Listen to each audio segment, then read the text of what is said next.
Okay, how you doing, everybody? All right, I'm Matt.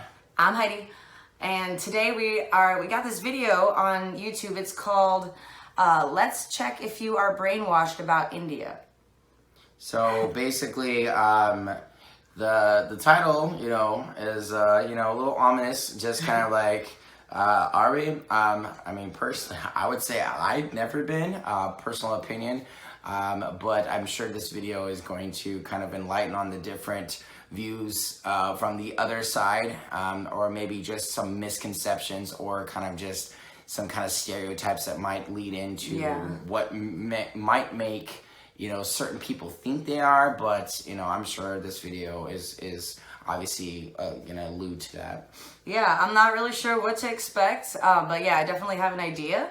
So, I mean, I'm always wanting to learn more, so we're gonna check it out and see what this is all about. All right, sounds good. Okay, let's get in there. It's a 12.5-minute video, but we're in it for the ride. Let's get it. Okay, let's go, and there we go. Many of you have seen people of Indian origin in your country. How do you perceive them? And how do you perceive India? Many of you think of India as a country of poverty, slums, dirt, rapes, and caste system. And many of you got introduced to India through the famous movie We were just talking about that movie earlier.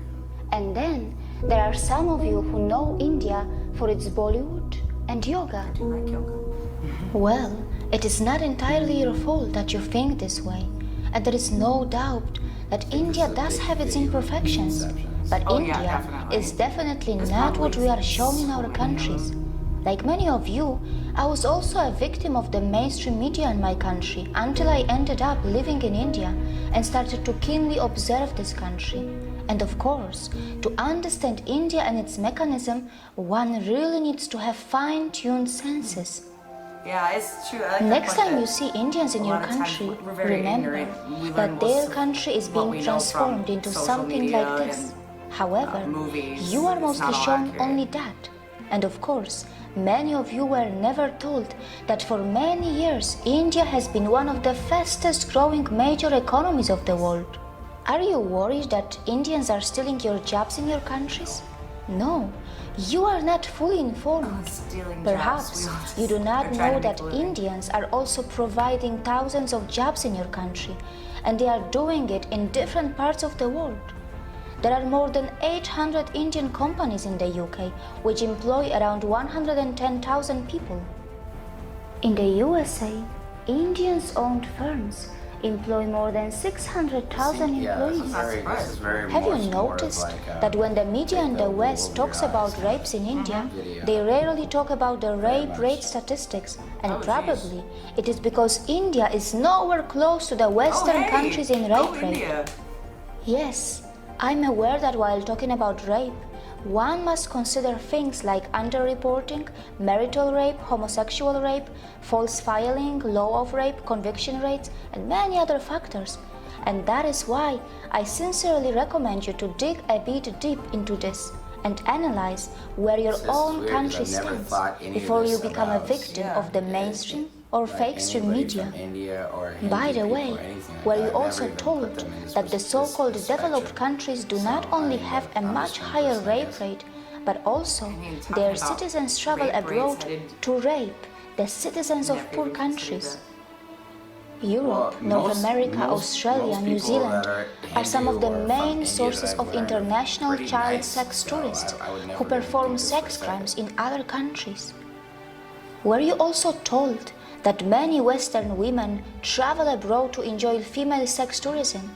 And it is difficult to believe that the boys who are hired by these rich women are in some cases not underage. I do know that. India I has do always been a know that more multicultural for society, I do- and I yes, remember- in one way or another, I'm so ignorant discrimination to a lot may of this, exist in India too. But wait, which country is crime-free? Is your country crime-free? Is there no discrimination in Nope. your country? India is a country where its minorities are allowed to thrive and grow in numbers and also in I'd actually percentage. love to visit India. India I've hardly been is a anywhere, country but where I just many love, dharmic like, seeing traditions like Jainism, buildings. Sikhism, Buddhism and Hinduism were born. And the people of India have even accommodated the ideologies and religions that did not originate from their own land. When I first heard of Indian caste system in my country through our media, it was not even mentioned that in India, not only the minorities, but also the members from those societies which are also known as low caste, end up becoming presidents, vice presidents, prime ministers, and chief ministers. Has the media in your country told you about this when they talked about Indian caste system to you? Has the media in your country also mentioned that India has already had a female president and a female prime minister? Well, I know that in many so-called developed countries, many low-skilled immigrants from poor countries are purposely and temporarily brought to do low-class and dirty jobs. These poor people are kept in substandard conditions, and after the job is finished, they are sent back to their own countries. The developed countries make the most of their strong currencies, and their own citizens shy away from doing small jobs. Well, these developed countries are so smart that they perform oppression on the humans that they import, and then later, very cleverly they dispose them. Can we call it exploitation too? Indians are extremely self-critical and they are genuinely concerned about their problems. They do have the intentions to fix their problems, and they do not shy away from talking loud against their democratically chosen governments. I mean, I would hope. But you must remember that when Indians talk loud about their problems, it does not mean that they want to replace India for anything else. And it must be pointed out that Indian media has not really started ridiculing the Western countries yet, even though many Western countries love to present themselves as some kind of role models. These Western countries continue to forget that they can also easily be ridiculed for their wealth inequality, crimes, intolerance, rapes, poverty, and even hunger. Perhaps Indians are more interested in self-correction than ridiculing others. For sure, Indians know very well that tragedy is not a competition. Indians are not only providing jobs around the world, they are even feeding many hungry and poor outside India by their philanthropic work through their temples and gurudwaras. And very importantly, they are not expecting anyone to embrace Buddhism, Jainism, Sikhism, or Hinduism. There is no doubt that India does need to improve its modern waste management infrastructure, as many of its streets continue to look dirty, even though an average Indian produces far lesser waste than an average American or European. That makes me happy.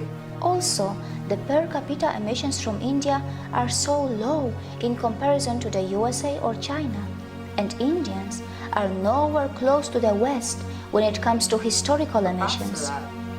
For all these years, you were told about the poor sanitation of India, but you were never told that Indians were also the pioneers in ancient sanitation system long before the Western countries got civilized.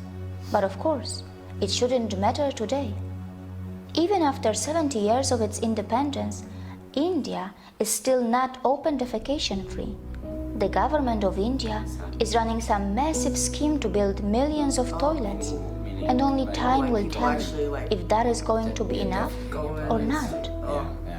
Not many people know that when it comes to defecation, some citizens in the Western countries have a strange addiction, or rather a disorder, and this is where a potential exchange can take place between India and the West.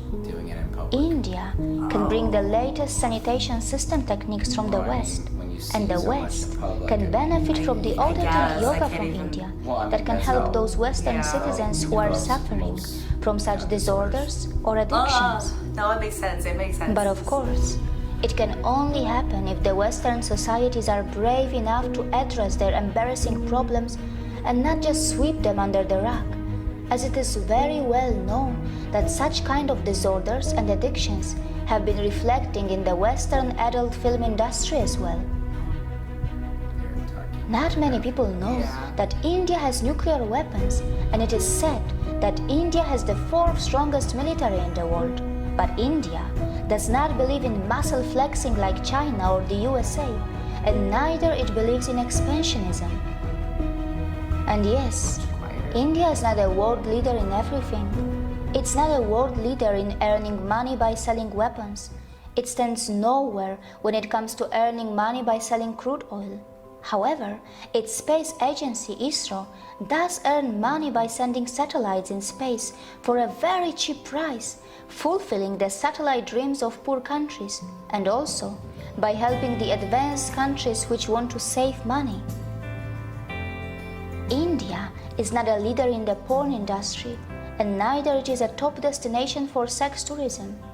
Mostly, Indians are just very simple and kind-hearted people, and only some of them know that their land was the richest in the world for thousands of years, and it was gradually pushed into poverty as it was exploited, looted, and colonized by its invaders and colonizers. And these unfortunate victims who have just tasted their independence after centuries of oppression and atrocities are finally rebuilding their country in an extremely democratic environment that may slow down things a bit for them, but at least their system attempts to involve everyone in the rebuilding of their nation. The good news is that India's rise is unlikely to cause any country a demographic trouble, as India's dharmic institutions are not interested to convert you from your religions. That's good. Not just that, That's the best we part. are not really going to face any brown supremacy, even though Indians themselves come in all skin colors and features. It is also highly unlikely that Indians will hate you, even though many of you may have developed prejudices against them because of the mainstream media houses, which for some special reasons are overplaying and sensationalizing their problems. Indians are gentle, accommodating, compassionate, hospitable, and yes, they do not have a fake smile. Their smiles are still very real, and most importantly, they are forgiving.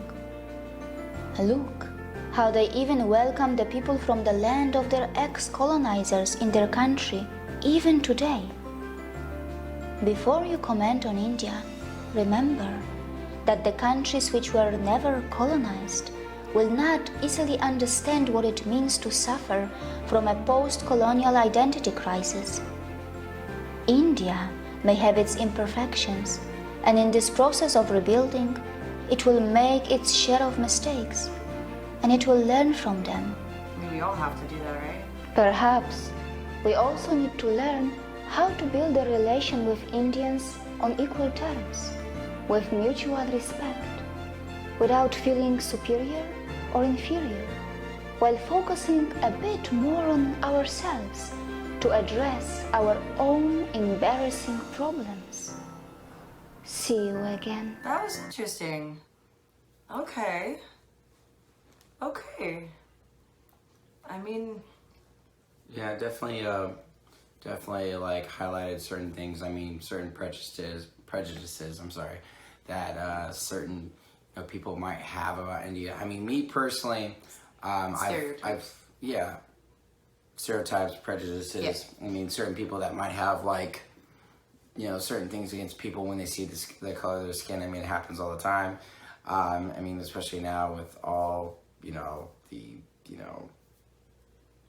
kind of battles of, just like your own appearance that people have, they're judging a book by its cover. I've lived in, several different countries, and seen a lot of different cultures. I've just been able to embrace everybody as they are. I take everybody at face value, but this definitely would be very educational. I mean, to everybody that I feel like they should see at a young age. Yeah, not just, it's kind of like I was saying earlier, we kind of just take what we learn from, Hollywood, like movies, or what we hear from the news, and we don't actually, a lot of people don't actually go and research and find out stuff for themselves. So it's very easy to just take the stereotypes that are fed to us and just project them, not even realizing that we're doing it. We've been programmed that way, which is kind of sad. But like, I'm glad that there's things out like this. Like, people need to just take a chance, take a step back. And get to know people for who they are. It's kind of like, I really like the saying that everyone's fighting a battle that you know nothing about. It's kind of like that same concept, that you know nothing about their history, where they come from. Don't just try to, I don't know. So I think everybody needs to take time to actually learn stuff for themselves. So I think this is a great video, though. It was very, I learned a lot. Agreed. Yeah. Now we have a movie to watch. Yes, we do. Yes, we do. But we're going to be doing some more reviews, watching some more videos. Thank you guys. I want you to subscribe to Movie Community College. If you want to see more of us, you can find us on Instagram. Mine is at Hey Heidi Ho. And his is... And mine is XM Cannon, CANNON 87X. And that's on Instagram as well. Stay tuned and you'll see more. Yes, thanks for watching, guys. darkskyradio.com, the greatest radio station in the world. Tune in now.